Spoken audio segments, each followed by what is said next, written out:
Hassan, and the second session with Professor Dr. Amir Hamzah. Okay, Professor Dr. Hassan will present his topic, results and discussion. Without further delay, I would like to welcome Professor Dr. Hassan to present his slides.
Oh, sorry, I forgot to unmute.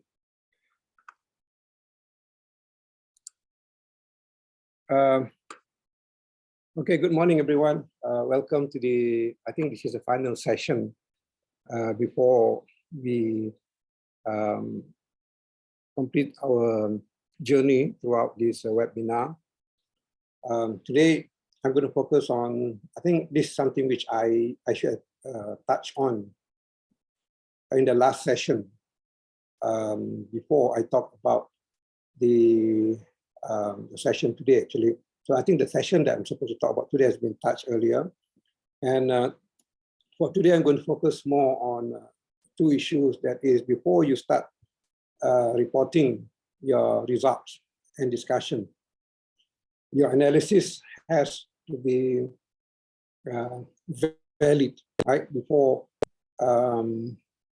you can proceed to the final stage of the research.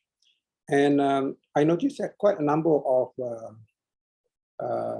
during the final examination or the viva portion of a PhD and DBA students like, the student did not really, or the candidate did not really fully utilize the part on the data analysis. I suspect because they rely too much on the software that is available. You got to remember that the software are just tools to assist you in your data analysis, right? So basically, once the data has been analyzed, how do you interpret it? What should you interpret? Actually, based on my previous experience as a PhD candidate, my supervisor always advised me, Hassan, please keep your, can you guys hear me? Am I still on mute? Someone just say, okay, yeah. All right, thank you, Siva. Now, my supervisor always advised me, even Dave Coates, who is my co-supervisor, he is a statistician. They always reminded me to keep my data analysis as simple as possible, because in a way, because people is going to read your thesis later on. I know I saw a discussion in DSG recently where someone says that once you finish your PhD, that's it. No one's going to read your thesis. Mind you, my thesis has been borrowed over and over by PhD candidates and also by academicians, because they want to look at my thesis. They want to see how I did my data analysis and whatnot. So it will still be referred. It will still be used by future researchers. All right, it's not going to stop there. And that is why the examiner has to be very careful when they examine you in the viva, because someone, if they are not careful enough, they let you go with some mistakes in your analysis. Someone will ask, who is the examiner? Who is the supervisor of this particular student? This is not accurate enough. All right, so and as I said in my last presentation, you're going to be given a license to be a researcher.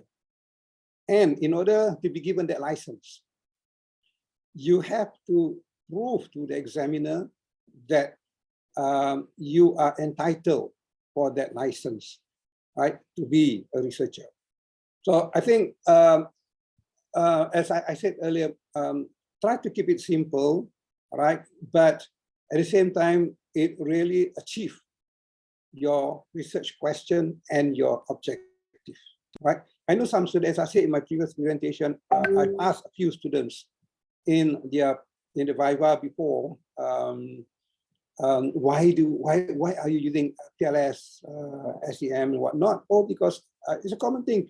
Other people are using it. Other students are using it. So it's common now. So I told them that no, it's not because you are using it because others are using it. You have to understand why you are using it.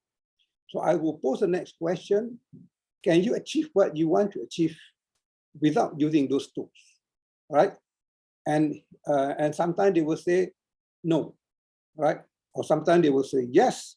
Then my next question is, please justify, right?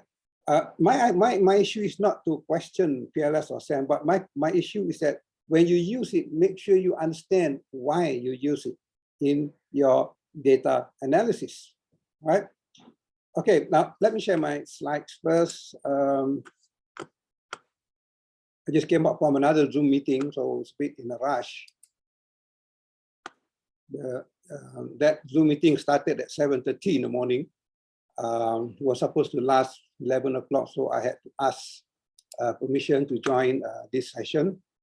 And I have another session after this. I have to rush to another session where I have to give a speech to a gathering of anak balik pulau in Shah Alam. So it's going to be a very hectic day for me today. I'll try my best to share with you my experience and knowledge as a supervisor, PhD DBA, as well as an examiner for PhD thesis and DBA dissertation. Right now, I put my email address on all my slides now, so that you can, if you need to contact me, you can just email me. And if you need to have a discussion, feel free to come down at my office in Glen Mary headquarters. My office is at the ground floor, but now we will move up to the 3rd floor because that space will be taken up for showroom because smart EV is coming. I don't know when, could be 1 month or 2. So they are redesigning that floor, so we have to move up to the 3rd floor of Eon headquarters in Glen Mary. Okay, now I want to start with quantitative analysis because I think this is my strength actually, trained as a quantitative person. And I've been teaching quantitative subject for many years until I was turned around to look into the idea of going into qualitative research by my supervisor. So I will try as best as possible to go into both worlds. Now, I noticed that, and when I'm examining PhD thesis or DBA dissertation, when it comes to presenting your data, or when it comes to analyzing the data, I'm not going to go into the detail of the techniques or anything, because the technique may be different to different people. And I know that some of the participants here are from social science, business, and some from science and engineering. So there will be some differences in how you approach your data analysis, and I'll try to be as general as possible so that it will benefit everyone here. Now, once you have entered your data, right, you've checked and you corrected it, you correct it for errors, you're ready to start your analysis, right? I think during my time in 1996, we were using SPSS. Before that, we were using SAS. Before I went for my PhD, I used SAS quite a lot. And when I started my PhD, I had to get myself used to SPSS in data analysis. So basically, after I got back all my actually, I mean, if you are a social science researcher, it's quite easy in the sense that you do not have to wait until your experiment is complete or your data collection is complete. You can start keying in data immediately once you receive the first response, right? So, and the analysis keeps on going and going and going, and you can start writing up the frame. You can start framing the writing up once you got your data, and slowly you improve your write-up. And when you have already completed, or you come to the final response, and I think thereon you can start finishing the chapter. Now, Tukis in 2020 suggested the exploratory data analysis, or the EDA approach, which is useful in the initial stage of data analysis, which emphasize using graph to explore and understand your data. Okay, I think I noticed that most of students, most of the candidates fail to use this. They go straight to descriptive analysis, but they do not really utilize descriptive analysis. They just report, that's it, right? And they never even really analyze the descriptive data. They go straight to hypothesis testing. They report the analysis, and whatnot. And then finally, they come up with the conclusion, recommendation, discussion, conclusion, recommendation, that's it. So you miss the joy of being a researcher, okay? Being a researcher is not just about the tools that you use, it's also about how do you interpret data, how do you look at data. Now, I receive almost every week analyzed data from the director of Jabatan Statistik Malaysia, or Department of Statistics Malaysia. He always send me data every week, and those data are data that has been analyzed, crunched, and he came up with his notes and everything. It was quite interesting, and I really enjoyed looking at those data. Yeah, mostly it's about economic data, it's about employment data. It's very up to date. Yeah, it's very up to date, and I've asked him to keep on sending because I mean, maybe because I was trained to be a quantitative person, but when I look at the analysis, I would put my own touch when it comes to the qualitative part of the data, right? So I will put my own explanation and I share to my students. So basically, Tuki suggested to start with EDA approach, right? Now, what is EDA approach? We're going to talk about this briefly today. Tuki also emphasizes the importance of using your data to guide your choice of analysis techniques, right? So you look at your data, and from your data, you decide what analysis technique you're going to use, right? Remember, when you go for your proposal defense, in the chapter on data analysis, you just put the method that you may be using, right, for your proposal defense, because you have not collected data yet. You do not even know what is the type of data or the quality of data that you're going to get back. In my case, for example, the data that I got back was not rich enough for me to do a thorough quantitative analysis. So I had to follow through with a qualitative analysis. So in a way, there are always ways and means for you to get your data analysis done. Right? So don't worry if you do not have enough response. You can follow through with a mixed method or whatever. Okay. And it is important to keep your research question and objective always in your mind when you are exploring the data. All right. As you explore, okay, keep in your mind now, what is my research question? This is my research question. Let's explore the data. Is it relevant, or is it pertaining? Does it answer some of my research questions as you explore your data, right? Exploring data analysis will allow you flexibility to introduce unplanned analysis to respond to new findings. You'll be surprised. There's a lot of surprises actually. When I did my data analysis on multimedia super corridor companies, at the time they call it MSC status companies, there was a lot of surprise findings that I found out, which was never actually captured from the hypothesis testing and whatnot. So I had to go back explore the data, and true enough, there were a lot of issues that crops up, which even surprised MSc at the time. Yeah, when I went back to them, I went to MTDC, for example. I shared some of my findings. I was trying to get some input from them. Why is this happening? When I follow through with my qualitative data, it even surprised them. Right. So there are surprises which will jump in front of you as you explore the data. Now,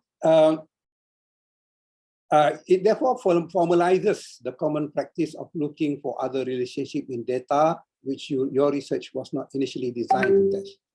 It may suggest other fruitful avenues for analysis, or you may even suggest recommendation for future research, right? So at least you have something to write in your recommendation for future research, because through your exploratory data analysis, you came up with new findings that are not touched by in your research question, for example. Do not throw it out, do not throw it away, right?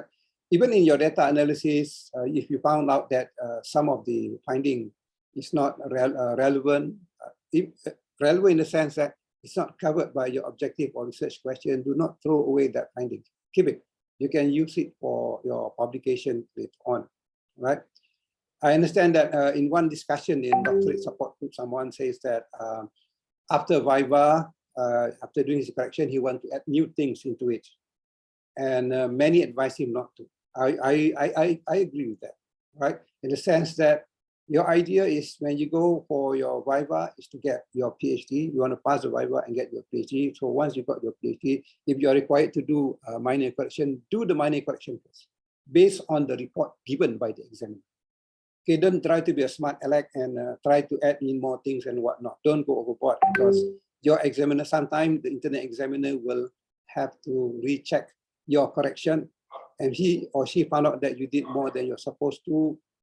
There's a possibility that he or she may not accept the correction. So just do your correction based on the report, nothing more than that.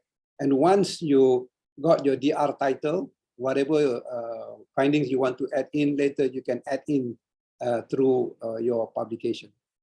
All right, and my advice is, I know some of you have already done your publication even when you are presenting your professional defense. You may have a conceptual paper which you've sent for publication. Now, the moment you got your PhD research, you completed your PhD, try to publish as many papers as possible. Okay, you got to remember that your data are still fresh. You just completed the studies. Data are quite up to date. The literature is quite up to date. All right. And if you can send out as many papers as possible, that will do you justice to your thesis. You spend a lot of time, 3 to 4 years, completing your PhD research, right? Publish as many as possible. It can be in the form of journals. It can be in the form of book chapters. It can be in the form of, it can also be in the form of monograph, right? When I finished my PhD thesis, I managed to publish, I can't remember exactly, I think about 10 to 12 papers. Some are in the form of book chapters, right? Some are in the form of monograph, and some are published in journal, in conference proceeding and whatnot. If you are an academician, right, take every opportunity to publish as many papers as possible. Do not, once you finish your PhD, close your thesis, put it on the shelf. No, right? Think of how to get it published, okay? I know sometimes it will be a bit costly. If you have the time, you don't, if time is on your side, you don't have to spend too much money. Perhaps you can go for Q2, Q3 or whatever. If Q1 is too expensive, get it, as long as you get it published, right? If you wait 2 to 3 years, your data is no longer hot, right? It will be outdated, and by then your publication may not be accepted as being recent. So get it published. All right, designing your table and graph. Okay, now I noticed that there are a number of mistakes candidates always make in presenting their table and graph. They take for granted, okay, table and graph. See, your visual presentation is very important, right? Sometimes through visual, you can tell a lot about your data or about your analysis, for example, or about your sample, or about your findings. Because I know some examiners, they are very visual. They're very visual. They would love to see a lot of charts, graphs being presented. And when they look at the chart and the graph, it tells them a lot of things, right? It's not just something colorful. Yeah, there are something that you can tell through the charts and graphs. So please ensure that those charts and graphs have a brief but clear descriptive title, right? And sometimes I notice the examiner, the candidate just put a nice chart, but the title did not really describe what is in the chart. Okay, make sure it is clear, it is descriptive enough of what you are really presenting. Some examiners, they do not have much time, they will not read in detail. Okay, they look at your chart. Once they look at the chart, you understand, oh, this chart is about the relationship between so and so and so and so. Okay, so they look at the chart. And if they have time, they probe further and read your thesis, right? Now, remember, last time, many years ago, I think about 4 or 5 years ago, examiners are given 3 months. Now they are only given 1 month. And given the fact that they could be even as busy as before, so you can just imagine how much time given for them to read your thesis. And if your thesis is not well proofread, okay, it would irritate the examiner. I had a very bad proofreading thesis before. At that time was 3 months. I keep postponing reading it. I don't feel like reading it. Yeah, I have another thesis which I have to read. I go for the other one because when I read the other thesis, so smooth, not many grammatical error, not many spelling mistakes. It's so nice to read that thesis. So I spend more time, and I spend less time reading the other thesis. I got so irritated when I read a thesis that is not well written or not proofread properly. So make sure you send your write-up every time. You make I do it in 2 ways. I would send a chapter to be proofread, and then once the thesis is completed, I will send the entire draft again to be proofread so that I can get an overall proofreading of my thesis. Okay. Now, are the units of measurement used stated clearly? Is it kilometer? Is it percentage? Is it in the form of weight, for example? All right, make it clear. Because sometimes I notice students did not put the unit of measurement. They'll just put the numbers there, the chart there, that's it, right? Make it clear. Are the sources of data used stated clearly? Sometimes I notice a candidate will say source of data from the researcher, or source of data from the data collection, whatnot. Now, if you are using sources other than yours, then it's nice to put where those data are coming from. Right? Perhaps you come up with your own bar chart, and then you put next to it a bar chart from the statistics department to show that your data and the data from statistics department is consistent. Then state the other data is from the statistics department. Make it clear, right? Are there notes to explain abbreviation and unusual terminology? This is another issue. I think I noticed the current trend among the candidates now is like they like to use abbreviations. Make sure you define the abbreviation first before you use it. The first time you use it, state, okay, UTM, University Technology Malaysia. The first time you use it, and then after that you can use UTM throughout. Or you can put, normally you put it in the abbreviation, but sometimes the examiner notice that you did not. You should use even when writing up, make sure the first time you use it, spell it out. Then you use abbreviation. Although it is in the abbreviation page earlier, but please do that. Right? I've seen quite a number of candidates did not do that. They just use from day one the abbreviation, expecting that the examiner will look into the list of abbreviation. Do not do that. Okay. So when you start, and once you start defining what UTM is, use it throughout. Be consistent. Be consistent. So when you are doing your data analysis as well, if you're using the abbreviation, you have used the abbreviation earlier, use it, okay? Use it. So it must be, each chapter must be consistent to the other chapter, right? does it state the size of the sample in which the values of the graph are based where needed, right?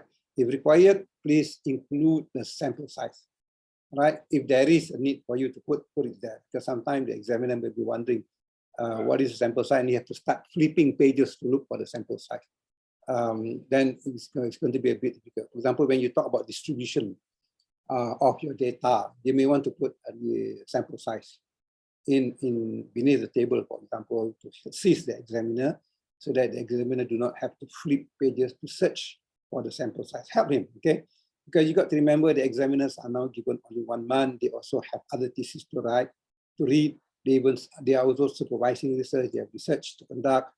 They have to teach, for example. So they're quite busy. Yeah, 1 month is, to me, is too short. I got one coming next week. I'll be going to Malacca for PhD Viva. So I'm struggling with trying to finish reading, which I think by tomorrow I should be submitting my report. Yeah, my report. Okay, moving on. Now, if you, okay, previously I was talking about when you design it, this is applicable for all, right? Applicable for all. Whether it is graph or table. Another thing missing, I think I typed it out earlier. I saved wrong. I did not save the recent file. Okay, doesn't matter. Now, one other issue which I found out very irritating is that when you put tables, one table into 2 different pages, or one chart into 2 different pages, do not do it. Whatever it is, please make sure that your charts or your tables are on the same page. They're on the same page, right? If you need to put the table, because the table is too long, maybe you need to split the table into 2. Table 2.1a, table 2.1b, and title the table continued from the previous one. Do not split your table. That is very irritating. Or sometimes you have the title on one page, the table on the other page. That is even more irritating, right? Bring them together, right? This is, I noticed this is quite often. I thought that when after examining so many theses, I will not be seeing them again, but I still do them again, all right? Okay, let me just stop sekejap, see any question. I think the WhatsApp notifications interrupting. Oh yeah, thank you so much. I can't hear you. It's quite interesting you guys can hear it. Now, hold on a second, let me close it, because initially I was having a meeting and where is the WhatsApp? How to close this?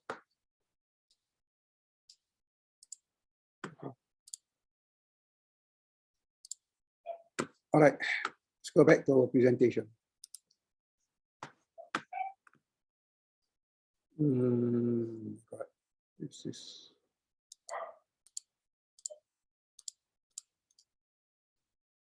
Okay, how do I enlarge this? Right. Where's my slides? One second, where do I put my slides?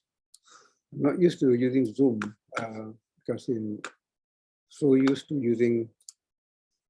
Where is the slides? Oh, okay, here, sorry. Okay, let's go back to the slides. Put it on.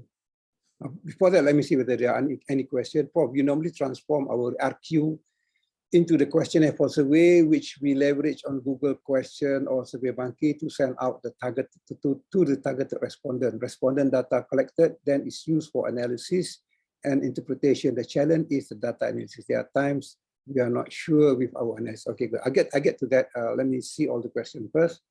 I usually put most of my graph charts within chapter, usually descriptive data, but sometimes the professor will ask me to put most of them as appendix. Wow, maybe you have too many charts and graph.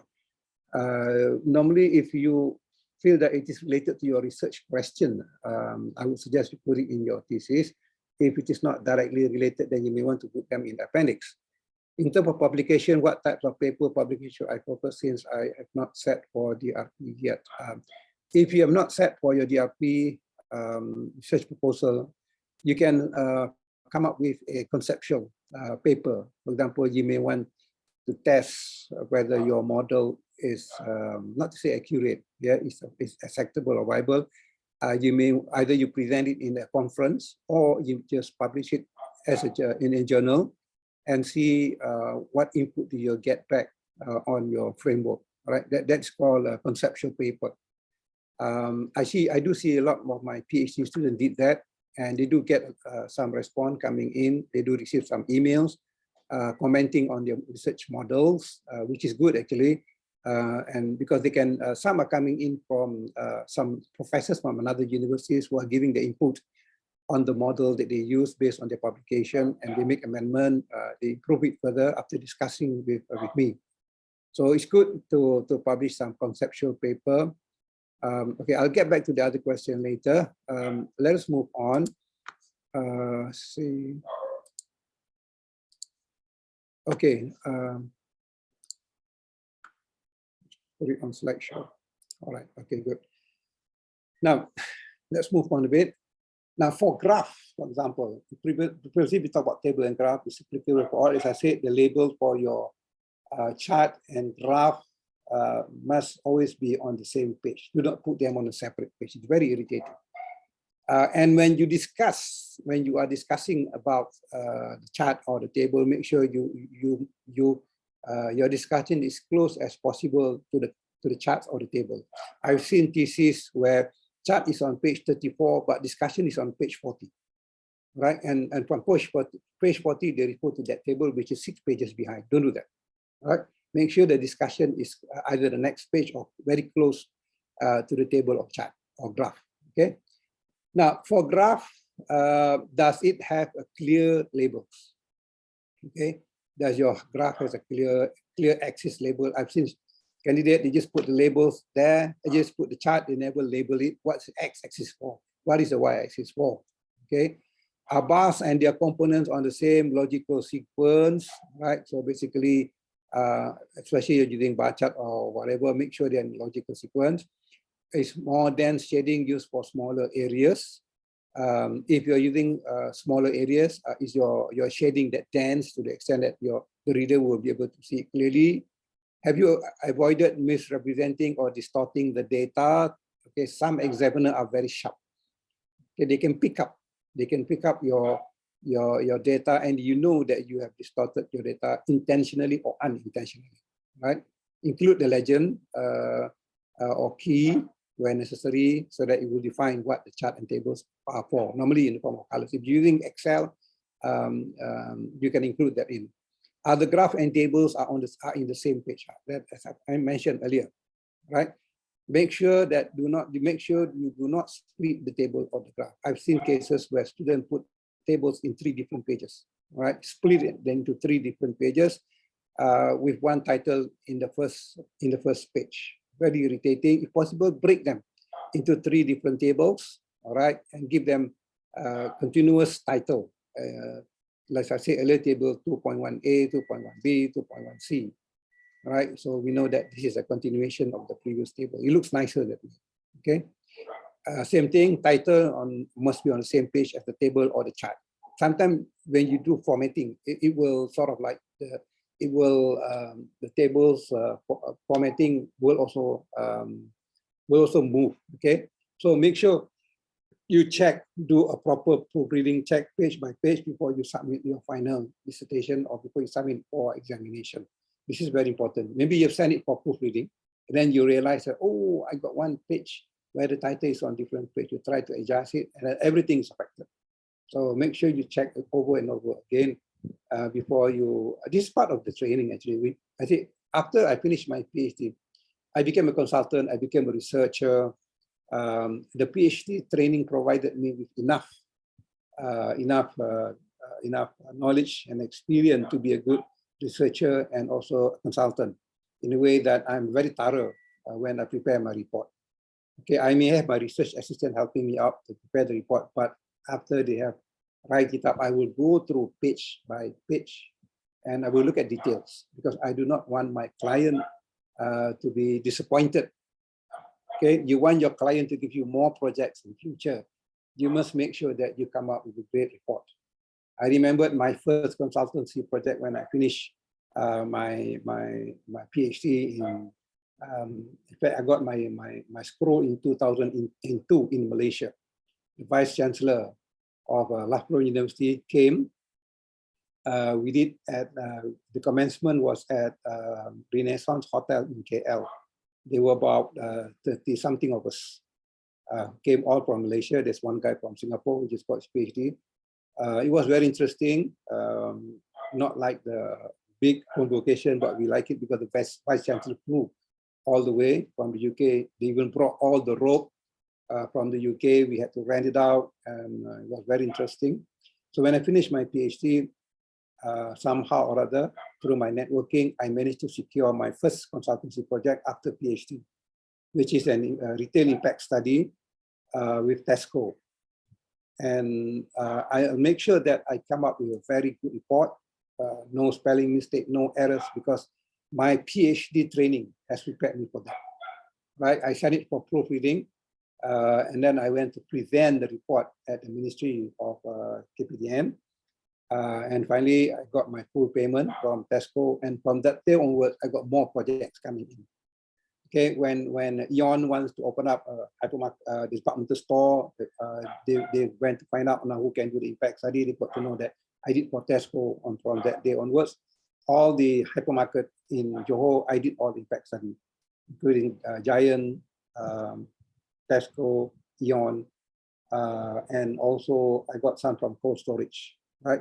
So I think all in I got about almost 40 consultancy project for impact study. So I went as far as Perak, but I dare not venture further north because the state of Selangor, and I did went to Selangor and got a few projects, but then I stopped doing it.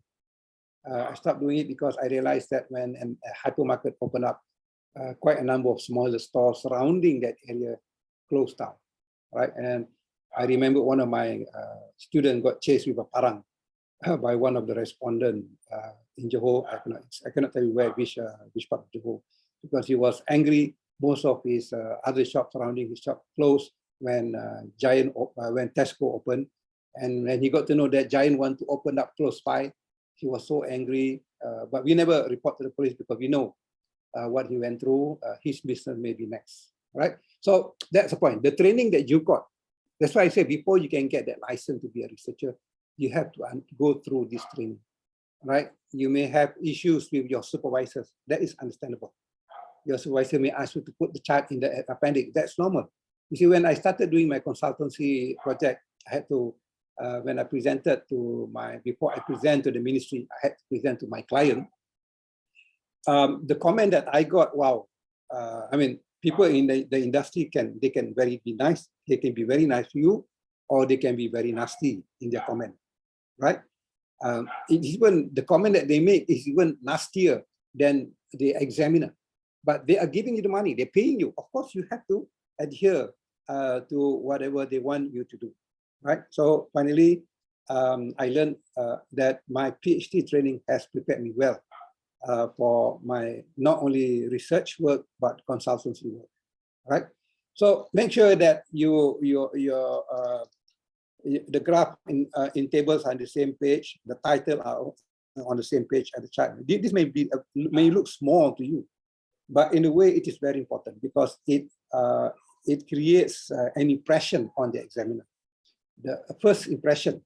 Because normally when they flip through your page before they start you reading it, okay, you may have colorful charts or table that will stop all that. He will stop and look at it. Right, because of the color that you use in your thesis, for example, that will attract his attention, and he will stop and start flipping and stop that. Wow, this is a nice chart. And then he suddenly found out, there's no time. What is this chart about? Right? So be very careful with how you present it.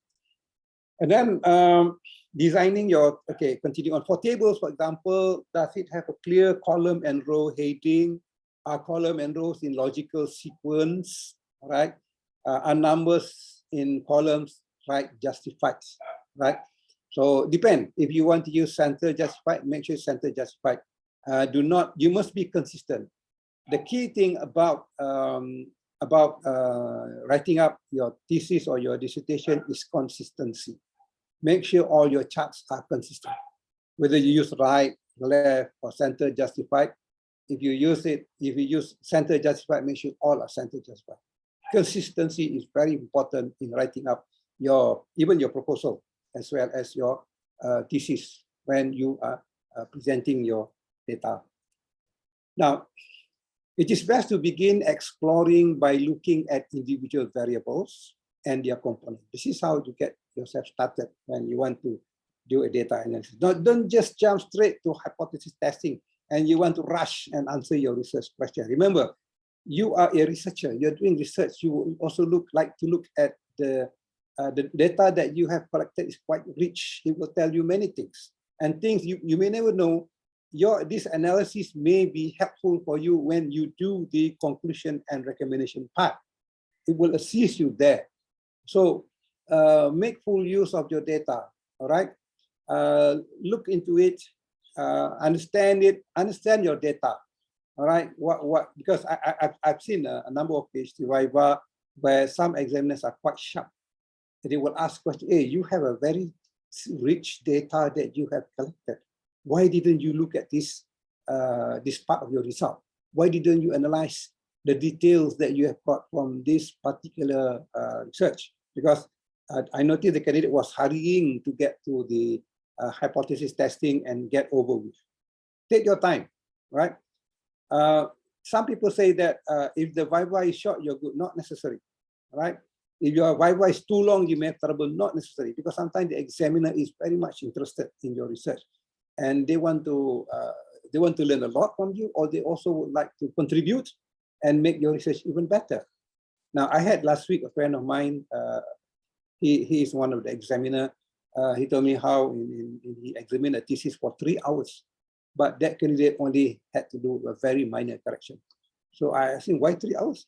Because we are quite interested in his work. It's a really great piece of work. All right. So we did a lot of discussion, and we liked the way the candidate put forward his argument and everything. So it was a very enlightening PhD viva. So it took 3 hours, and I suspect the candidate must be sweating when you're there for 3 hours. Okay, but don't worry. Yeah, that does not mean that your thesis is bad.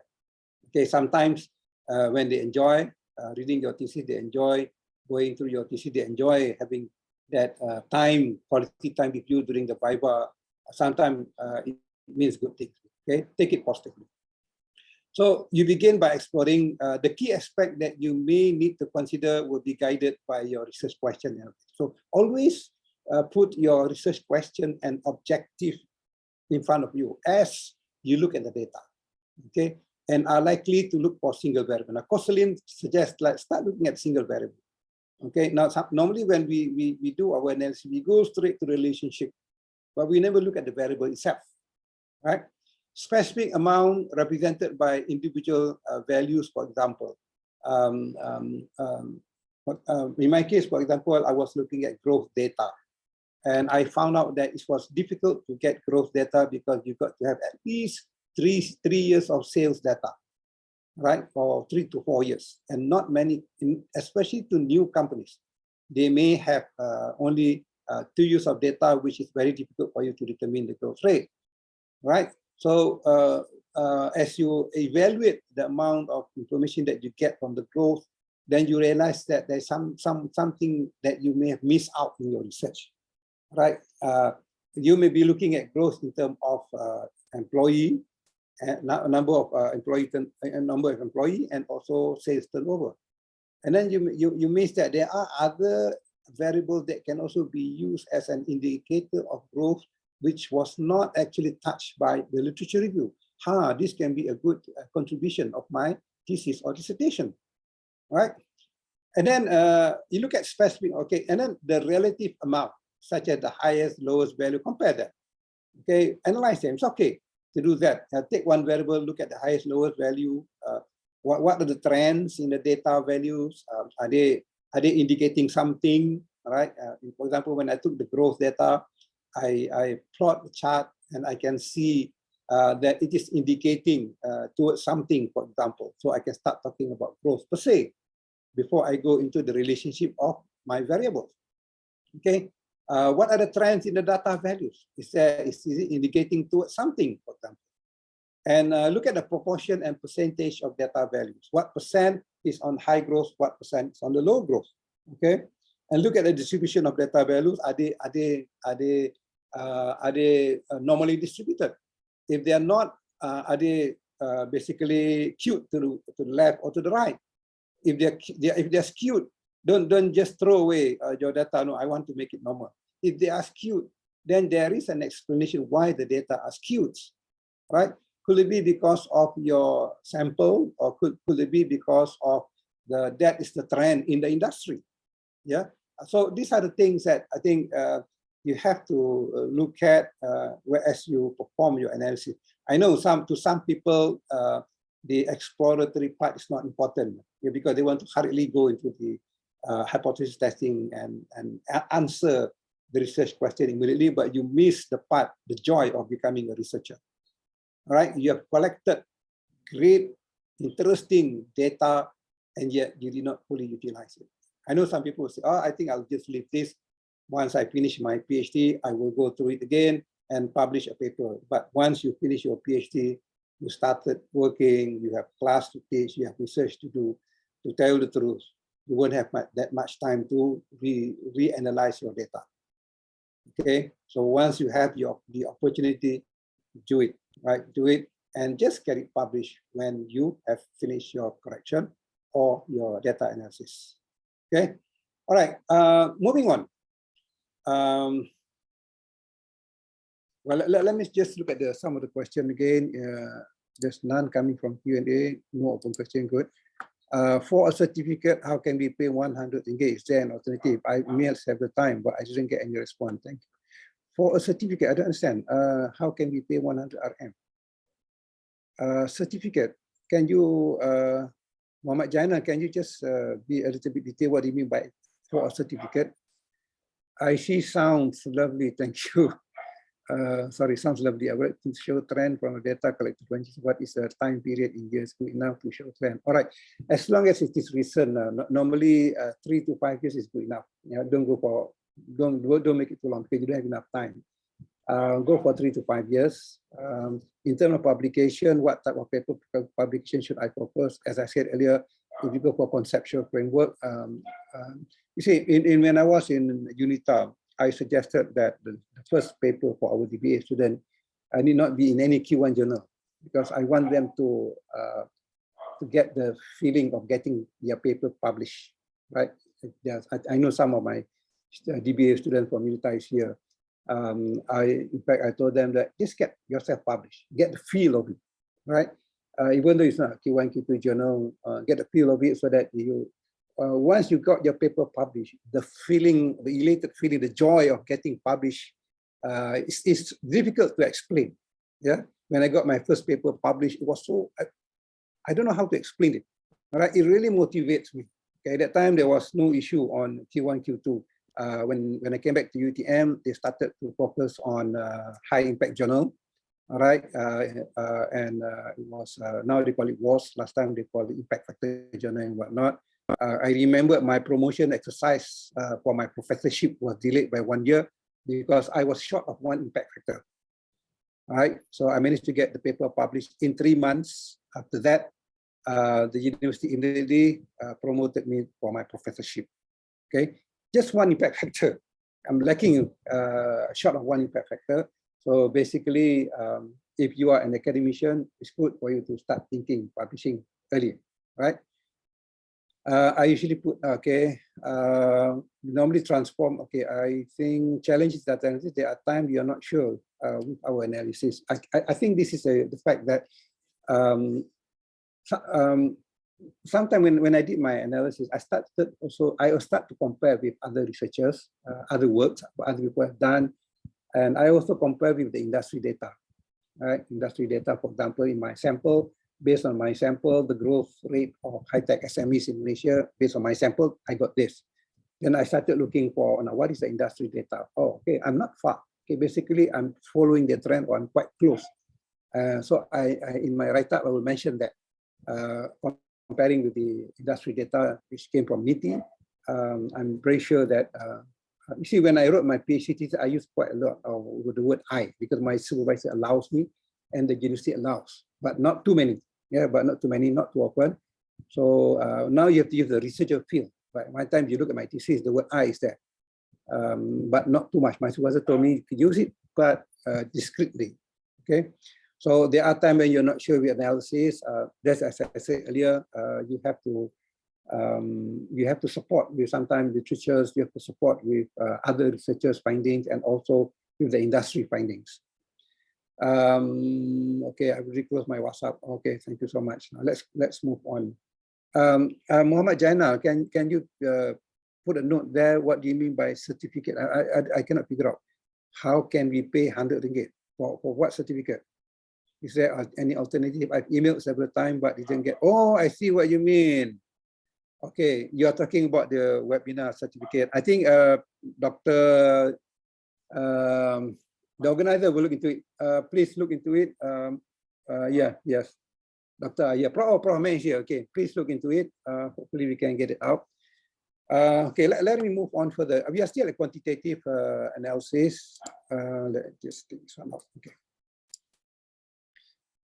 Now, this may sound a bit basic to you, but it is very important, which I think most students fail to look into it. Okay, once you've explored your data, all right, you can then begin to compare variables and interdependence between variables. Then you start comparing. Yeah? Compare intersection between the data values for two or more variables. Look at the cumulative total. Normally, when I supervise, I would ask my student not only put the frequency, but the cumulative frequency as well. Because sometimes it do tells something which you can write in your analysis, right? Look for a relationship between cases for variables. For example, you may have two variables. They may not be used in your relationship discussion, but sometimes they do. That's why it's best to do a cross-step between the variables to see how strong the relationship is, and if they do, how are they related. Perhaps your result may be different from someone else in the literature. So you may have an explanation for it, maybe because of your sample size or study conducted in Malaysia, or because of cultural differences and many other issues. Okay, now this is a good table which I sourced. Where is the source? I thought I put the title. Okay, it's in the next slide. Now, as you do your analysis, this is a very basic table, which I normally share to my PhD students, because as I said earlier, when you want to be a researcher, you've got to remember the fundamentals of research, or the fundamental of, you call it statistic or data analysis or whatever. All right, this is very basic, which you normally learn in your statistic class, statistic 101. But I do see PhD candidates still miss out on this. All right, they still miss out on this. For example, when you want to show one variable, to show one variable so that any specific amount can be read easily, just use a frequency table, right? Data of the group based on frequency table. You want to use a relative amount of categories of values for one variable, so that highest and lowest are clear. Do it in a form of bar chart. Now, I'm not going to go into detail of this. You can just find this in any statistics book. We will share the slides to you, and you can use this slide as a reference, right? Moving on. Okay, the source is there. This particular source is taken from Mark Saunders, Philip Lewis, and Adrian Thornhill. Mark Saunders was my research methodology guru. He was in Loughborough when I was doing my PhD. I do learn a lot from him. He was my guru. He wrote quite a number of books. I think currently he is with Aston Business School, if I'm not wrong. Or he may have retired. But in the UK, professors never retire. They work until the age of 80, right? That reminds me of one incident. I met one professor who is 80 years old by the name of Professor Johnson. Our office is on the 3rd floor. His office is on the 5th floor. He cycled to work every day without fail. Okay, 80 years old. And at that time, our age were 30-something. We were taking the lift to the 3rd floor to our postgraduate office. right? We had an office on third floor, and he took out the stairs, 5 stories up. At that time, the building was called Lapura Business School. And every day, he would do that every day. We are waiting for the lift, he would take the stairs up. So one day he came, approached us. He purposely asked, what is your age? We told him our age and whatnot. And then he says, I'm 18 years old. You guys are old enough to take the lift. So we understand what he meant. And from that day onward, we never take the lift again. We walk out 3 stories up, right? So lesson learned, professors are always there to help you out, and it is their role to assist you. So don't be shy to ask or talk to your supervisors if you have any issues. Yeah. Okay, now this is a continuation of the previous table. If you want to show interrelationship between 2 or more variables so that any specific amount can be read easily, use contingency, as I say, cross-step or cross-distribution table. These are basic fundamental of statistics that you learn, but can still be very useful for your data analysis, right? I always tell my student that I supervise, please go back to the fundamental or basics of data analysis. I want to see some exploratory analysis of your data. Explore your data, right? What can you learn from this? I know some supervisors feel that it's not important, but to me, I find it very important. Remember, I've been teaching statistics for so many years, and I would love to see students that I supervise to dwell into this. Yeah, it is a very rich way of looking into data. Okay. Moving on, I would like to take a break for 5 minutes, right? Then we can continue on. We still have about 2-3 more minutes before 10:30. I'll take a break at 10:30. My neighbor's dog is making a noise. I already told them a few times not to put the dog in the cage. The dog has been in the cage for a few months already, so I think it's not happy being there. Now, describing data. Just now we were talking about exploring data, and now we are describing data, right? I noticed that in most cases, I'm going back to basic because I feel very frustrated sometimes when I do evaluate thesis. There were a lot of data, rich data, but the student did not take full advantage of the descriptive analysis. As I said, they are in a hurry to test the hypothesis, prove that they have reached their objective, and then they just rub their hand, say, okay, done, right? Without having to understand why we asked you to go through the process of becoming a researcher or coming in to do your PhD research, right? Now, the issue that I'm going to stress here today is on descriptive statistics. Now, you've done the exploratory data analysis earlier, right? You've discussed earlier, as I discussed earlier. You emphasize the use of diagram to understand your data. So you're trying to understand your data that you have collected, and those diagrams are quite good to help you understand what your data is all about. Then we have the descriptive statistic part, which enable you to describe and compare a variable's data values numerically. Okay, you compare them numerically. Your research question, and remember we are still at quantitative research. Your research question and objectives, although limited by the type of data, should guide you on your choice of statistics to be used in your data analysis, right? Statistic to describe a variable focus on 2 aspects of the data values distribution. Normally we use a central tendency, or we use a dispersion, which is mean and standard deviation or variance, right? And that is why when you put up your frequency table, include the mean and the standard deviation, because it shows the distribution of your data, right? Earlier, during exploratory, it's just putting up charts and graphs describing your data, okay, trying to understand your data. And now you are looking into the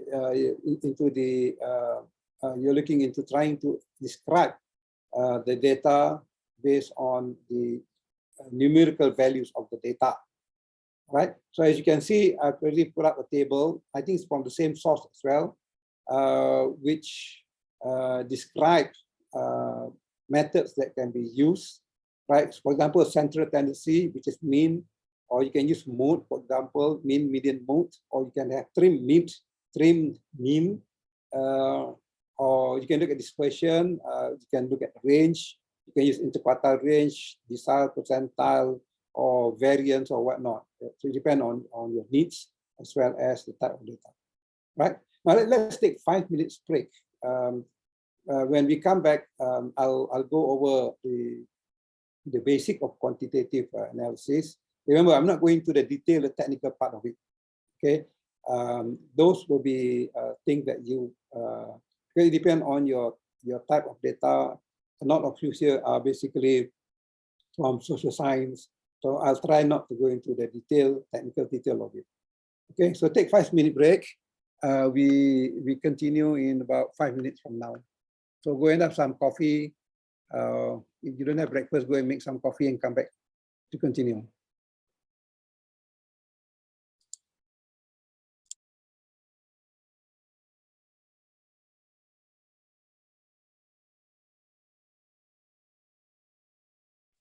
So Sam, please remind me 5 minutes from now. I may be a little bit tied up in something, so I'm going down to make some coffee as well.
Okay, can we continue? Wow, exceed by 5 minutes, sorry.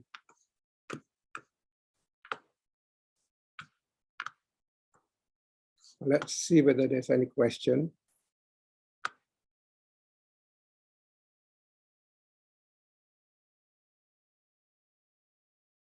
Please, I would like to know if it is advisable to put a figure or table before discussion interpretation. I think that should be good in the sense that as I said earlier, do not underestimate the power of the power of visual presentation, because as I said earlier, as you go for your Viva, the examiner may look at your chart first before they start reading. If they attract their attention, then they go and read.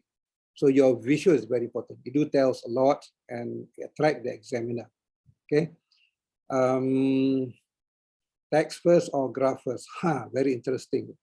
Well, if you're talking about the title or you're talking about the discussion, it doesn't matter. But normally I would put the graph first. Then I'll the text after that. Okay, you explain the data analysis based on the table. So you refer to the table or the graph that is earlier. Okay, I would normally do that because I think get their attention first, get your visual attention first, then you start discussing about it. Is there any difference in analysis? Oh yeah, definitely. There are analysis in the quantitative and qualitative. I think to be truthful based on my experience, I wish I had done that earlier. When you're doing qualitative research, you have to be a good storyteller. Okay, I only started attending training on storytelling when I was in Kelantan. Okay, I was there for 3 years, from 2015 to 2018 as a Deputy Vice Chancellor for University of Malaysia Kelantan. I started to know Datuk Roslan Abdul Hamid. He is a good trainer on public speaking and as well as storytelling. In fact, if you want, there's a book published by him recently on storytelling. You see, I used to be an introvert person. That was why I go more into quantitative, because you play only with numbers. No question asked. The number is there as a proof. Okay, and you don't have to say much. Okay, number, put it there. That's it. But then when I started doing qualitative research, I realized that I have to start thinking with my right side of the brain.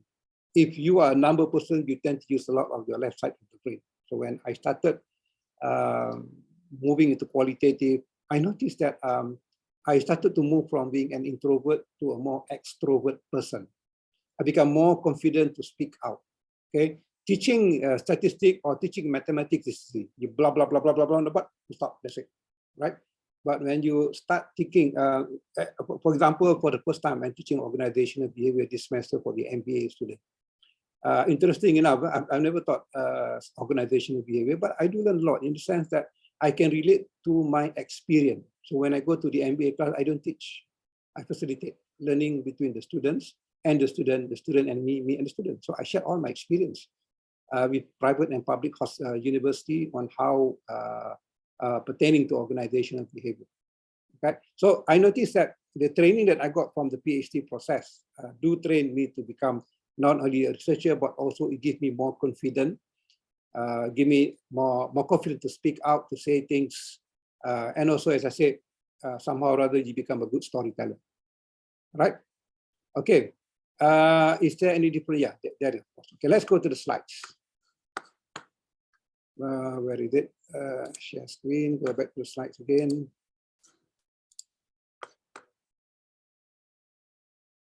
Where do we stop? Describing data using statistics. Let's share the slides.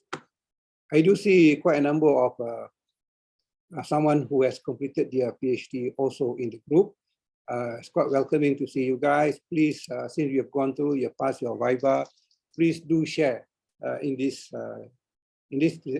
session some of your experience. Should be interesting for our future candidates as they move towards their final phase of their PhD research. Right? Now, then we come to the part of statistical test, assumption and hypothesis testing. As I said earlier, I'm not going to go to the technical part. We don't ask me about PLS or ICM because I'm not going to touch on that here, basically because I think that one is a tool that you use, make sure you know how to use it, not just pay someone to do the analysis, get the findings, and then you don't know what's happening. Right? Make sure you know, even if you pay someone to do it, make sure you sit down with that particular person, okay, and thoroughly discuss with him the detail of it, because you pay quite a lot, right? So make sure you fully utilize, you fully understand why you're using this, what method that we use and everything, okay? Know it thoroughly.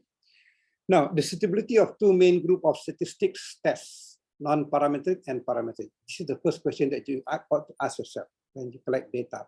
And actually, it also depends on the questionnaire, right? If you decide to go the para way or the non-parametric way, so you will develop your questionnaire based on that. But there are times when you still have to decide whether to use para or non-para because of your sample size, although that is being taken care of by PLS, smart PLS or whatever. But there are basic things sometimes that you need to ask yourself, right? Because non-parametric statistics are designed primarily with categorical, dichotomous, nominal, or ordinal data when there is no distributional model, so we cannot see statistics to estimate parameters. Then we use the parametric statistics. Okay, I've seen quite a lot when I was doing my PhD at the time, quite a lot of students were using non-parametric statistics and they even passed their PhD, right? And in contrast, parametric statistics are used with numerical interval ratio data in a way because it is a stronger test. It's a stronger statistics compared to the non-parametric method. So you decide which way you want to go, or sometimes it's also based on the data. If the data is not rich enough, then you may have to go the non-parametric way. Although I got 80 out of 300 questionnaire that I sent out, I still feel that it's not strong enough. So I went a non-parametric way, and I followed through with the qualitative research to triangulate my study. Okay. Although parametric statistics are considered more powerful because they use numerical data, a number of assumptions about the actual data being used need to be satisfied. According to Bloomberg, what are they? Data cases selected by the sample should be independent. So you have to prove that they're independent. In other words, the selection of any one case for your sample should not affect the probability of the other case being included in the same sample. So this is, we are talking about, it has to be probabilistic, right? Data cases should be drawn from normally distributed population. Okay, you have to prove that. For example, in my case, that when I got the 80 data back, it was not normally distributed. Okay, it was skewed. The data was very much skewed because I was looking at high-tech assemblies, but it seems that the bigger one responded because the bigger one tend to be they tend to be older and they tend to have the sales data for the last 3 years, right? Population from which the data cases are drawn should have equal variances, okay? In other words, normally distributed. And data use should be numerical. You cannot use categorical data in your analysis, right? These are basic fundamental issues. But I do see from time to time, candidates do not understand this, right? They still use categorical data in performing the analysis, and they're using parametric method, and sometimes it's very obvious. It's very obvious. So be extra careful with these fundamental issues. Now, there are other points that you need to consider in doing statistical tests or in doing quantitative method, for example, statistical test assumption and hypothesis testing.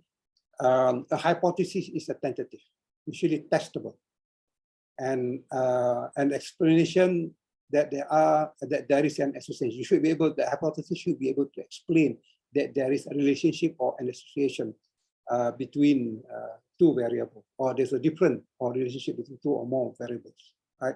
So you should be able. So when you do your hypothesis testing, make sure that you are able to do that. I know some students, they got the data and they did a statistical test, but they got stuck. They do not know how to explain the relationship, right? No problem. Go and talk to someone or to your statistic expert in your school or in your university. Get them to assist you, right? If your supervisor cannot assist you, no issue. Part of doing a PhD research to train you to get help, to train you to get expert assistance, right? When I was doing my PhD, I do kacau. They put quite a lot, right? He was not angry with me. It's very nice. Okay. The moment I saw him entering the coffee room, I would definitely go in. Dave, are you free? Oh, okay. I'll make coffee for you. No, sorry, British that they would never drink coffee; they drink tea. I'll make a cup of tea for you. Will you assist me in my analysis? Sometimes I do get stuck because I'm not used with non-parametric method. I've been teaching parametric method all the while. Okay, I just touched a little bit. Now I have to go into it. So I had to sit with Dave Coates. He assisted me quite a lot. If I have problems in the research method part, right, I go and find I forgot his name, Alan Bremen, okay, to help me out, because Alan Bremen was a lecturer there at Loughborough University. I was lucky because Loughborough has a lot of people who are experts in research methodology. For example, Professor Veronica Wong from IPO, married to an English guy. She's an expert in marketing and also data analysis. She was very helpful because she knows that I'm from Malaysia. She's also from Malaysia.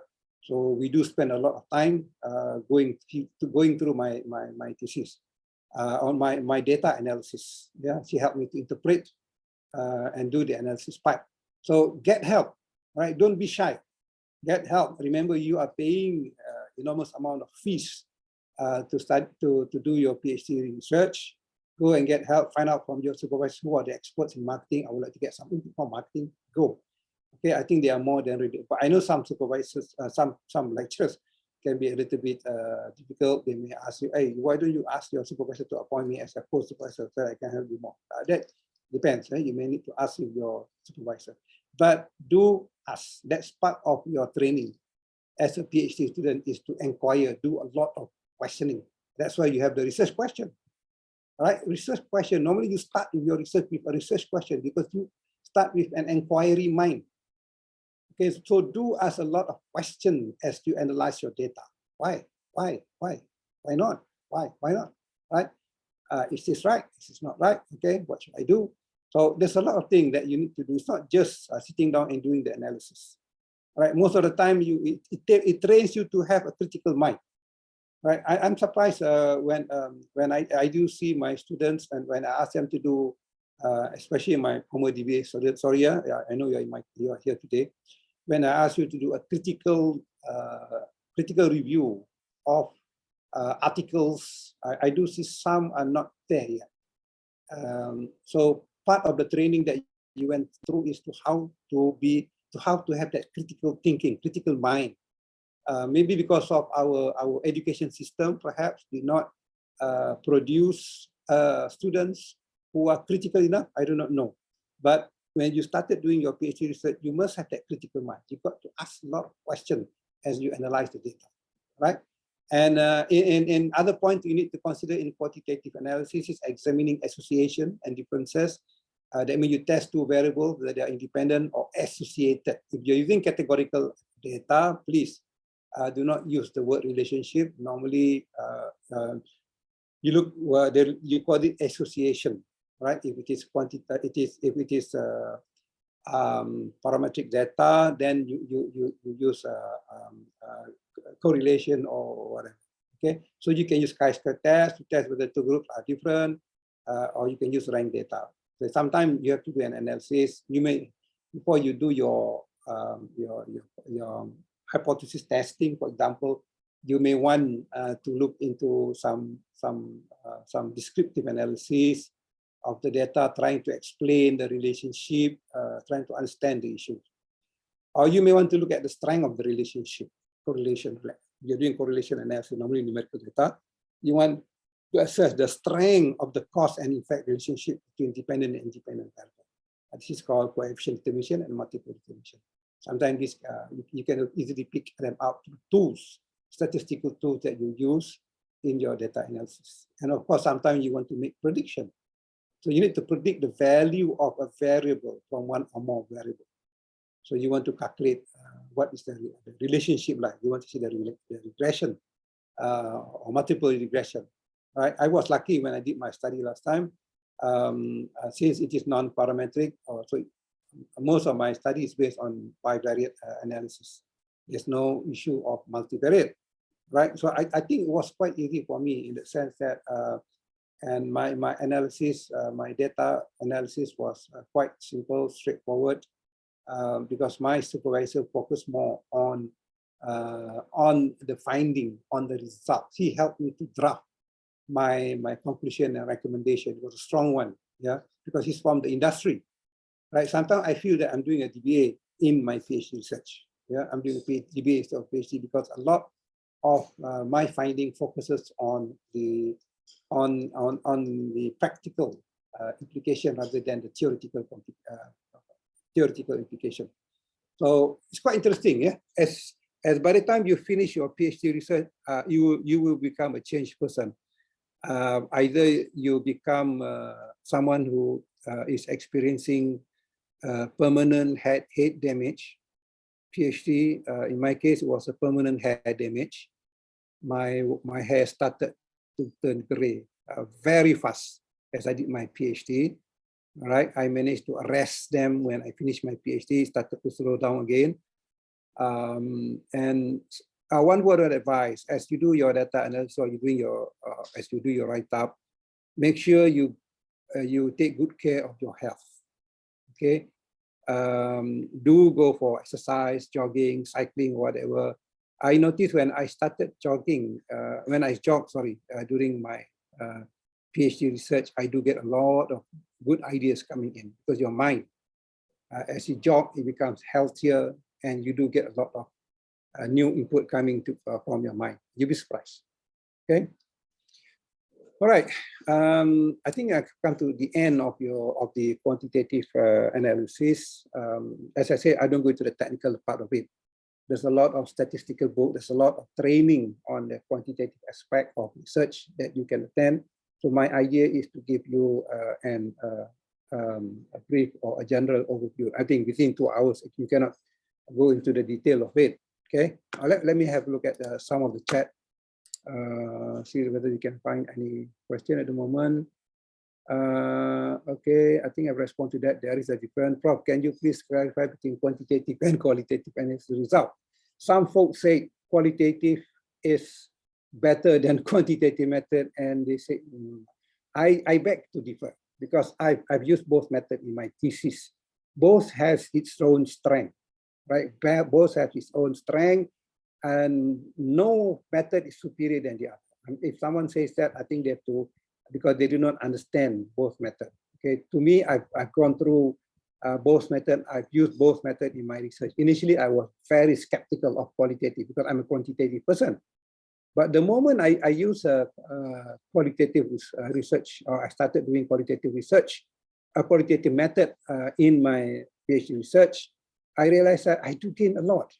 Yeah, things that I was not able to gain from my quantitative research, I do gain them from my qualitative research. Yeah, for example, based on my, I give you one simple, I think I've mentioned this in my class, in my last presentation. For example, in my quantitative research, I found out that my hypothesis proved that there is no financial barriers faced by SMEs or technology-based SMEs. All right, but based on literature review, it says that there is barriers. So it contradicts with all the literature review that I've referred to in my literature, in my chapter on literature review. So when I follow through with the qualitative research, and then I know why. The answer is why it happened, because in Malaysia, there is a lot of funding available, but most high-tech or tech-based SMEs were having difficulty getting it because the officer that evaluate the application do not understand the technology. So they did not get the funding, not because the fund is not there, but because the organization or the person that is evaluating, assessing the application do not understand the technology that is being used, or the fund that they're applying for that particular technology, to the extent that it was being rejected. So I presented my case to SME Bank, at the time it was SME Bank, and explained to them the result of my finding. They say it's very interesting. They looked into it. I think after that, they started to bring in, I think it was Mike and MTDC to assist them in evaluating application for funding based on tech. So as you see, things that cannot be detected in my quantitative research was detected in my qualitative research, and qualitative research was able to explain the why and how part.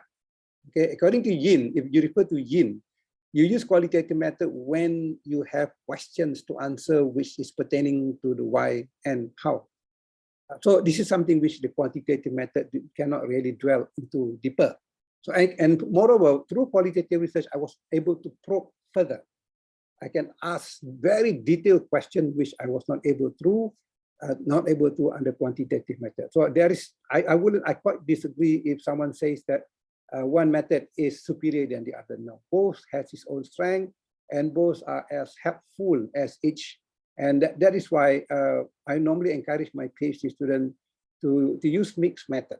I want them also to learn the quantitative method or the qualitative method. I want them to learn both methods in their research, so that when we give them the license to become a researcher, at least they know what is qualitative and they know what is quantitative because they've used it before. Okay, Prof, will you please enlighten me? Should the research objective align with the hypothesis? Okay, are you talking about the result of the hypothesis testing, or are you talking about the wording of the hypothesis? Right? Of course, the wording of the hypothesis should be in line with your research objective, but the result may not be in line with your literature review. That is understandable because you may have a different set of sample as to the original researcher. So as long as you can explain why your hypothesis is rejected or accepted, I think that the examiner will be very happy. Yeah, you justify. PhD research is about justification. Whatever you got, if you can justify, you're safe, right? So far, I had the same hair damage too. Okay, Dr. Amalia. Okay, tak apalah. Keep it to yourself. Okay. I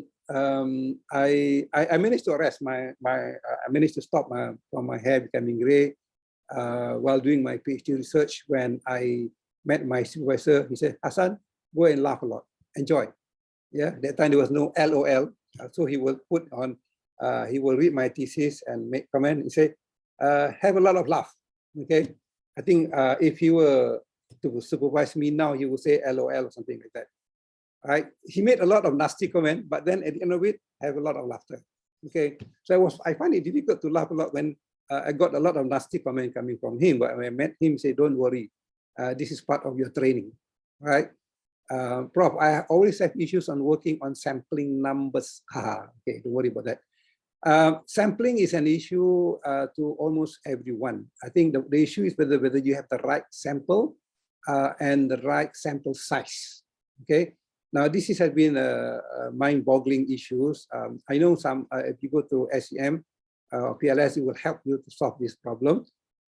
They can still work based on a smaller sample size. So justification is always there. In my case, for example, when I thought that I could get the right sample size for my research, which is about 300 plus, but I did not get what I want, only get 80 plus. But I still got my PhD, I still finished my research in the sense that there is always a solution, right? If you feel that your sampling number is small, you did not get what you want, don't worry, there are ways and means of getting your research done. You can, as I said earlier, like in my case, for example, I use the mixed method to validate my findings, okay? So there's a lot, some people say to use the Craig-Sick table to determine the sample size, some say it's outdated, some say there's a calculator to determine, or whatever it is, as long as you can justify, that is good enough. Doesn't matter you get small numbers or not, that is quite common, depending on the data that you're asking for. I got small numbers because I was asking for sales data, 3 years sales data when most of the companies are new, right? When most of the companies are new, so I had to follow through with a mixed method. So I suggest if you feel that you can't get the numbers that you want, why don't you follow through with a qualitative research? Or perhaps you may want to also look at your sampling frame. Perhaps you may include more numbers, or your strategy, you may use some networking. I did use some networking. When I did my PhD research, I came back, one of the first person that I talked to was Dato' Nur Halim Yunus. At that time, he was just appointed as the MD of MTDC. He likes what I'm doing because it is related to his area of work, a tech-based company. So he set up a small office. He put a table next to his table in his office, and he asked me to sit there. So during my data collection, I spent a lot of time in his office. If you look at my acknowledgement in my thesis, I mentioned his name there, right? Because he do help me a lot. So that was my strategy, to make use of MTDC to increase my sample size or my response, right? I asked him, is there any way I can increase my sample size? I'm not getting good. At the time, it was getting quite small. So he gave me a number of tech-based companies under MTDC. I went and then I got a list from Technical Assistance Fund. Those were getting that aid. So I got those lists. But as I say again, although I got quite a number of companies, but most of those companies are quite new. So they do not have sufficient sales data that I need. They can only give me 1 year sales data or 2 year sales data, which is not enough. I cannot calculate the growth based on 1 or 2 years. So when with that small sample size, I had to move on. Yes, there is a lot of specification that can assist you, but you can only use them as your sampling frame. You got to be extra careful if you want your sample to be probabilistic. You cannot just take one association and focus on their members, then it becomes convenient sampling. So it depends on how you want it to be.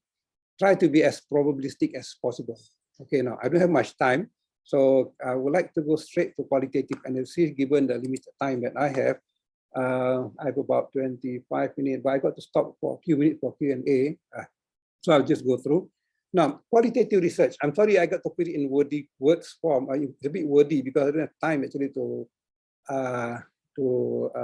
put it in a proper PowerPoint form. As I mentioned last week, I should only have 6 points per slides and not more than 6 words per point. So I went against that, what I suggested last week, but because I don't have time, I just came back from Malacca for a course. I did a course in UTM on how to find effective and productive collaborations, right? So it was a half day and then driving back was very tiring. So I did not got much time to really come up with a nice slide. So I just put it in this body form. Now, qualitative research involves collecting, analyzing non-numerical data. That's very interesting. Either text form, video, or audio. During my time, my mobile phone was not, I was using what? At the time was what? Nokia 3310 or 3303 or something like that. You can't use your phone to record. You won't have enough memory to record. So I had to buy a recorder. At the time we were still using tape, the mini tape, and I'll use it for my recording, right? But I have to get permission from my respondent. I always put tape in front.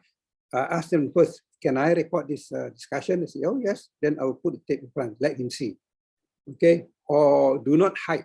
Do not do it secretly, it's dangerous, okay? Do not do that. If they found out later, you'll be in trouble. So I always make it clear to them. Ask them, if they say no, then I do not record the session. I will just transcribe them, okay? Is your analytical technique linked to a specific or prescriptive methodology? Okay, sorry, in this chapter. I pick it up from one book, the book that I mentioned earlier, but I did not have the time to rephrase back. Now, when you talk about quantitative methods, you use a lot of underpinning theory, 1 or 2 underpinning theory, not a lot actually. But when you talk about qualitative research, okay, normally you need to have that grounded theory or the grounded theory method, which is linked to your qualitative methodology. Is your analytical technique appropriate for your research strategy and the underpinning research philosophy? Remember, during your qualitative research, you do also have some underpinning theory, which you are using for your quantitative methods. So it has an implication actually based on based on your technique they're going to use.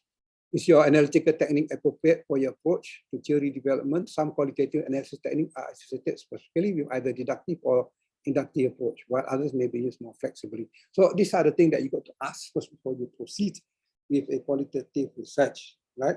Now, in my case, for example, I use qualitative research to triangulate my quantitative research, right? And I know some people, their research is basically based 100% on qualitative, right? Because I got a friend of mine who hates numbers, and he has difficult time doing quantitative research.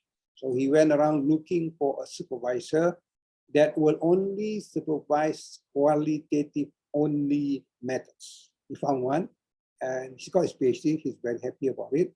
So if you ask him to supervise a PhD student who wants to focus on quantitative, he will definitely reject. Okay, much to the dismay of the PhD coordinator, because they are supposed to accept students to supervise as long as they're in the area. But he says he has to be fair to the students. So if you are looking for someone who's doing qualitative research, make sure you find a supervisor not only well-versed in your area of specialization, but also well-versed in qualitative techniques, right? It's not, myself, for example, if you ask me to supervise qualitative research, purely qualitative research, I think I will reject, because I don't think my qualitative techniques or my qualitative strength is good enough, okay, strong enough to supervise. I think what I went through was sufficient enough for my PhD research. Although I attended a number of qualitative research training, but I have not done 100% qualitative research before in my life, okay? So I have to be a little bit cautious if I receive candidates who would like to go into purely qualitative methods, okay? Now, what is the most appropriate analytical focus for foci for your data? The focus of analysis varies between techniques, most focusing on analyzing theme, some focus on action of processes, and others on the use of language. It depends on your objective of your research. Now, I'm not going to focus on all the methods. I'm going to focus on one as an example. Now, this is an example of a table. So to assist you in reducing the time needed to transcribe audio recordings, okay? I had a tough time because the recording was done in Malaysia. I did not have enough time to transcribe, so I had to fly to UK. Luckily, I have the recording from my cassette recorder. I still have it until today. Use batteries and whatnot. Use micro cassette tape. Cost me some bundle to pay for it, but it was very helpful. I was able on the plane coming back from Malaysia. I spent my entire time on the plane not watching movies, but listening and transcribing to the recording of the 15 interviews that I conducted, right? My supervisor was excellent in qualitative research, so he was able to assist me a lot. I learned a lot from him, yeah. I owe it a lot to Graham Bookop for supervising me. And until today, we have become great friends, yeah. He's no longer my supervisor now, so he is one of my good friends. If I go down to the UK, I'm in London, he will take a train down to London to meet, right? So it created a kind of strong friendship between the two of us. One way is to pay a touching typist to transcribe your audio recording. So you get someone to listen and ask them to type. I think there's a number of issues here. One is blocking. But there are a number of potential problems for if you use this method, in the sense that you're paying for someone else, costs you money. Important data such as pauses, cough, sign, and like size like that may not be good.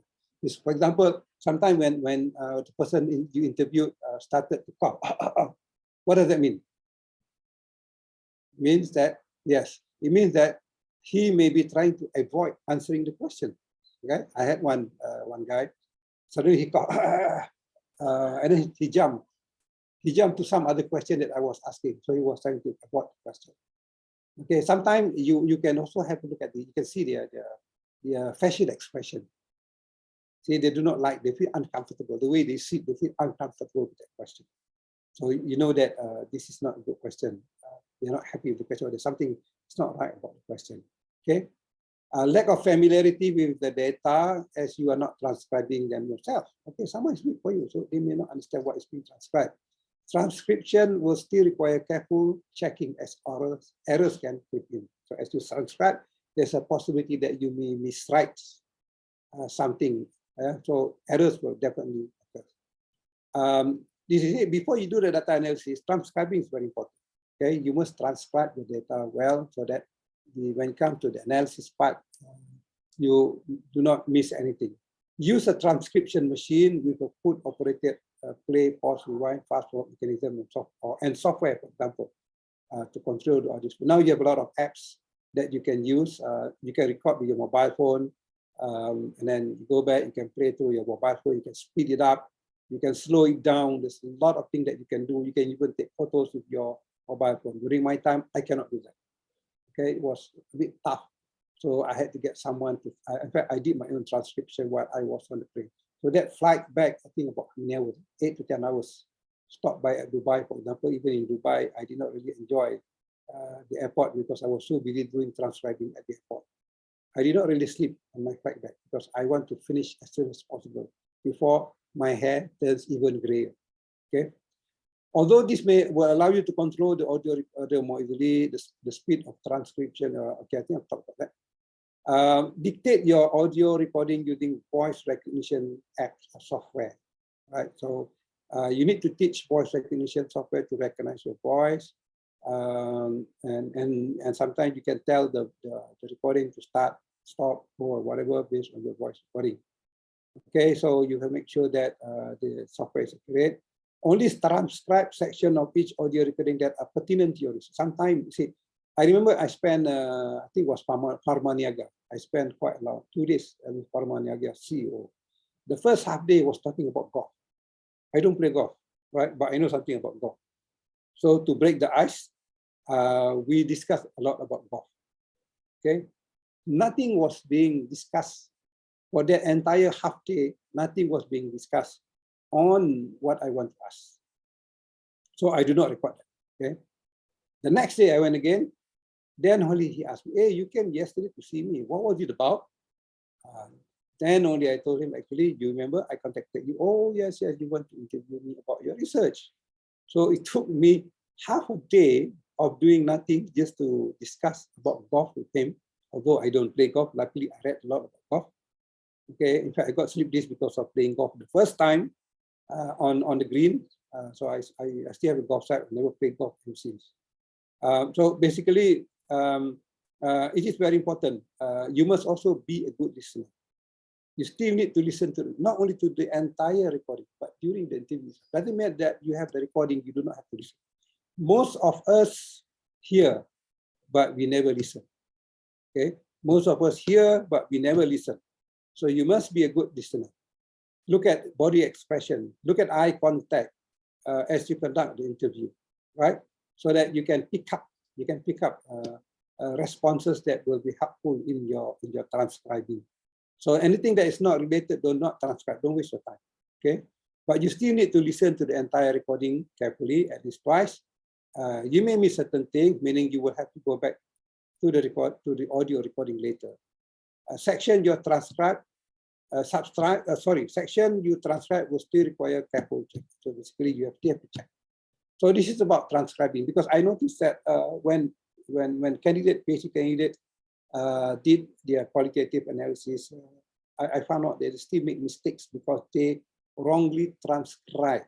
Okay, normally I would ask for transcription sheet. You see, sometimes when I always encourage my student who does qualitative method together with the quantity method to bring a few copies of the transcription form, so that the examiner, if the examiner asks, he wants to have a look, you can just show them to prove that you did the transcription, you did the actual interview. Okay, some examiners may ask that, no? But I think so far lately none has been asking, because I think it's based on trust. Okay, let's stop a while and look at the question. I have 10 more minutes. I'll pick up the question based on what I see in the chat. Okay, is there an association that can help me with this, or there is? There's quite a number of associations depending on your data that you are looking for. For example, in my case, I work with, I went to MSC to get data. I even went to Chamber of Commerce to assist me. At that time, my networking was horrible. It was not working. So it was difficult for me to get data or even list of companies. SMIDEC, or as that time, SME Corp is known as SMIDEC. I even went to see the officer. He refused to share me the data. So I went to, I know the company that's looking after those, Sirim is looking after those companies. So I went to Sirim, get the data there. SMIDEC was furious because I did not get it to them. I asked them to give. So I went somewhere else. So it's how, you have to be a little bit cunning, yeah, in trying to get your data. I went to Mike gave me some of the data. So I think when I did my PhD research for my quantitative data collection, the first 1 month in Malaysia was spent on trying to network and getting data. Yeah, not the data, to get the list of respondents, or was trying to develop my sampling frame. So I spent a lot of traveling in Malaysia. I walked, I don't know how many kilometers I walk a day, just to visit a number of, at the time, Putrajaya, they just have some of the offices. So I went to Putrajaya. It was quite difficult. Okay, but that's part and parcel of doing research, right? Not compulsory, but if you go for your Viva, please bring a few, just in case the examiner asks. In most cases, they do not ask. Because they do not have time actually to listen to you. But sometimes if there are some controversial issues during the Viva, they may ask you. So just get it ready, right? Just bring the audio and video recording. You have just, normally it's in your laptop, so it should be no issue. It's not compulsory to show. If they don't ask, don't show, okay? Don't give them the bullets to hit you. So keep it. If they ask, then only you show them. So just bring it, all right? But just pray that they never ask for it. But in most cases, from what I've been through, in recent times, normally they do not ask. How to present the qualitative data with analysis and interpretation according to the research question is using a table. Okay, as I said earlier, I'll get to that. Okay, we have the time, so I need to rush a bit. Okay, I'll respond to that later, see if I can have the time. Now, as you transcribe, these are the common symbols used under Jefferson transcription symbols. I use this a lot. It helps me so that I can because sometimes you want to see whether in the discussion, sometimes they may raise the tone. In one incident, the examiner, the person that I interviewed was not happy with the government policy. He raised his voice. I feel the government, then I know that he's not happy. So I put the arrow up to show that his intonation was a bit high, and that means he disagreed in many things. So this is very important. Yeah. If now after you have LOL, so it's easier. This was developed by Jefferson, so that you can sort of like helps you in the transcription. Just move on further. Now, after you have collected your data, your next step is to analyze. Now, various researchers have suggested ways of recording information and developing reflective ideas to supplement your written notes or transcript as you analyze your data. I think we need one session on this alone, right? I think the organizer is organizing some session on using NVivo, if I'm not wrong. And I think they will charge you on this one. And normally before you get to NVivo is what will assist you in doing your analysis. So especially on qualitative now. Brinkman and Kwale suggested that you develop a reflective ideas to supplement your written notes. In other words, you as you transcribe, as you write, right? You come up with an interim or progress summary. Come up with summaries of your interviews. Right? In my case, I interviewed 15 companies. So basically, I summarize in the form of a summary. I didn't put the entire. I wrote a case study for each company, but I did not put the entire case in my thesis, in my appendix, because it would be too long. So what I did was I take a summary of the case and put it there. Yeah, put it there. And even when you do the transcription, summarize the transcription first. Okay, you don't need to put everything that you have transcribed into your thesis. So summarize it, do a document summaries, or if you have a self memo, look at a self memo, come up with a research notebook. So research notebook is still a notebook that you write. or you start to tell a story. The story, you must have something like storyboard, like a storyboard, where you have the script ready, what is to be discussed, what is the flow of the discussion and whatnot. So do something like a reflective diary of journal. So basically that's what I normally did. It was tough for me because I do not know how to start. I got so many qualitative data that I gathered, I transcribed. And then my next move is I spend one day trying to figure out what to do. And then I went to see my supervisor. He assisted me quite a lot. Hassan, you must be a good storyteller. And then he showed me a book by Jin. If you want to do qualitative research, please refer to Jin. Jin, the first thing that Jin mentioned is that to do a case study type of research or qualitative type of research, you must be a good storyteller. So in a way, how do you tell stories? This is very interesting. Okay. I have a few more minutes. Let me wrap up. I think I don't have the time to finish everything. Now, one of the methods that you can use is thematic analysis. Okay. In thematic analysis, often considered as a general analytic approach or method in which patterns of meaning are developed through the process of coding. So basically, you do some coding, basically simple coding. You can use NVivo to help you out, and NVivo also will help you to come up with patterns. Let's say based on your interviews or 15, for example, interviews that you conducted, it directed towards a certain pattern, right? So you can see that, for example, it may lead to the fact that the respondent showing that there is sufficient funding for tech SMEs in Malaysia. So you can conclude and go into your description or in your discussion. The process is found in other approaches to qualitative analysis, albeit more particularized way, as we outlined in subsequent. Okay, this will be discussed later. The essential purpose is to search for themes, patterns that occur across the data set. Okay, you must be able to capture this. What are the themes? What are the based on the 15 interviews that I conducted? What are the themes? What are they talking about? The issue that I want to find out is the issue of funding, right? So what are the themes of funding? All of them tend to lead to the issue that there are funding. There are more than enough funding. And why is that? In my quantitative research, say that there are issues with funding. All right. So that's when through my interview, I was able to pick up there is no issue of funding, availability of fund. The issue is only on approval of the fund, right? Such as a series of interviews, observation, document. Thematic analysis involves you coding your qualitative data to identify themes. That's what they call thematic themes or pattern for further analysis related to your research question. So it must be pertaining to the research question. You cannot run away from your research question. Ultimately, at the end of the day, it is about responding to your research question, be it quantitative or qualitative method, right? The thematic analysis can be used to help you comprehend large and disparate amount of qualitative data. Look at the theme, look at the trend. Integrate data drawn from different transcripts and notes. You may have many transcripts. How do you integrate them? Look at the theme. Okay, everyone agrees to a certain theme. Identify key themes. Or sometimes you may have a number of themes. Look at what is the key theme, what is the main theme or pattern from a data for further exploration. Produce a thematic description of this data. Describe them, right? For example, when I was trying to describe my tech-based SMEs, right, to my interview, I can say that they are well funded.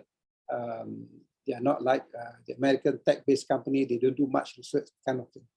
Develop and test explanation and theories. Now, if there are theories that you want to test, you can still do them through qualitative research, right? And then come up with a conclusion. So during the write-up is where you have to be a good storyteller. It involves 6 phases. You must familiarize yourself with your data, okay? Do some coding, and then generate the theme, develop, review, refine the theme, define, name them, and do a write-up, okay? I think that's about it. Right on the dot. I'm so sorry because actually there are a few more slides. I took out the content because I don't even have time to thank you to most of you here. But given the time that I got, Yin, I can't remember. I think it's more on case study. Yin wrote a book on case study. I used to have the e-copy of the book, but I can't find it, right? Now, during my time, there was no software. So it's quite difficult to say which is which, but I think I would prefer NVivo. Some people at the, so it depends which one you feel comfortable, as long as you use any of those, right? Is it compulsory to record? I would suggest record if you can. If you can't, then you have to do transcribing, right? How do we triangulate data gathered from qualitative research? Now, when you say triangulate, what are you trying to triangulate it with? Now, in my case, I was trying to triangulate it with my quantitative study, which I done earlier, right? So I was able to answer some of the questions that were not answered by my qualitative research, to validate some of the findings. Okay, Hasrina, okay, I think I've mentioned it is better to, because it validate your data that you have collected, validate, or makes it more reliable in that sense, and you may even have proof to say that you have done the interview when you're asked to prove. It's presenting the interview transcript during verbal. It's not compulsory, but just bring it just in case. Some supervisors could be a little bit nasty, some examiners could be a little bit nasty. They just want you to prove that you really did the interview. How to, because in one incident, yes, I had one incident where one of the external examiners actually asked because he was not happy with the write-up. So, can you show me your transcription form? I want to see whether this is really captured in your interview, or you just create this. Luckily, because I told her to bring over, so luckily it was she brought it, and she brought only a few copies, not the entire for all the respondents, for all the interviews. She brought 2 or 3, and then the examiner was happy.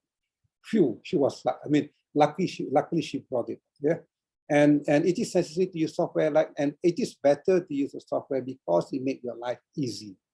Excel is not good enough. You will not capture. You will not be able to capture the team. And Viber will help you to capture that. Atlas or Envivo, I'm not sure because I've never used Atlas before. Okay, I've used Envivo before. I've been trained to use Envivo, so I cannot compare. If those of you, any of you have done both, perhaps you can give some input. I think the title of Jean's book is about case studies analysis, case study something. You can just Google and see that. How important is pilot? It's very important because you need to test. Sometimes when you conduct the interview, you may have to use a semi-structured questionnaire, right? In my case, I use a semi-structured questionnaire. So I need to test that questionnaire. I follow through with one pilot. One interview is enough to pilot the simple questionnaire. I think that's good enough. Triangulate between content analysis and respondent interview. Yes, Daniel, thank you very much. Which software is good for document analysis? I don't know because I've been using Envivo. Document analysis at Atlas, TI, or analysis sufficient. Okay, good. Thank you, Daniel. Wow, you're an expert in qualitative analysis. Content analysis is based on document review, right? Yes. Content analysis is the same as document review. It can help. You can convert YouTube content, social media content, or even government policy paper. Thank you very much, Daniel. Yeah, you're right. So I think that's about it. I have to go to another session. They're waiting for me to give my speech. So I told them I'll be about 10 minutes late. They say they wait. So whatever it is, thank you very much. And I hope the organizer please take note of one response on the certificate. Please respond immediately.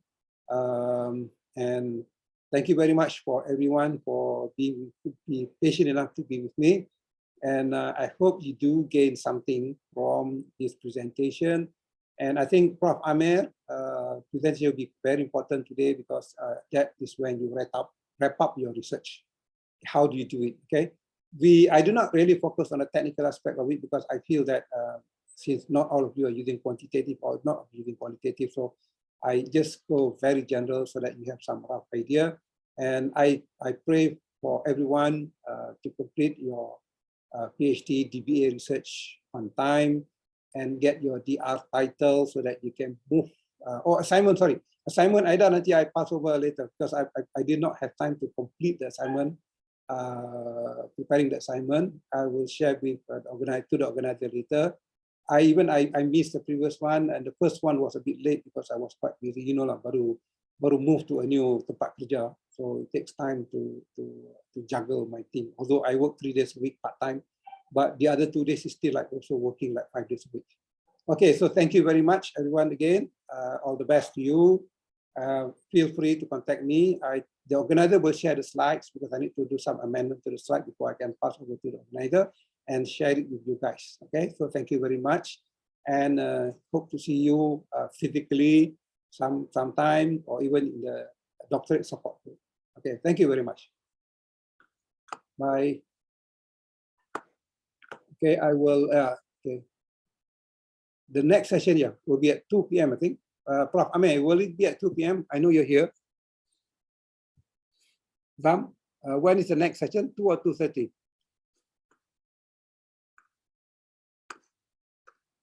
I'll unshare my slides first. Sharing.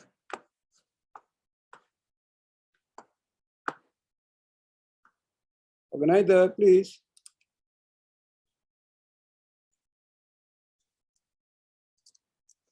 Oh yeah, take one photo. Ram, say something, Ram.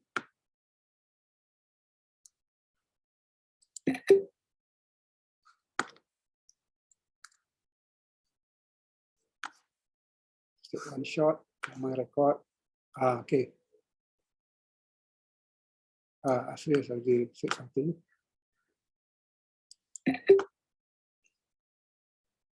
Okay, I think I'm going to leave now. I'm going for my next session. Okay, thank you very much. Where is the leave button? I got it.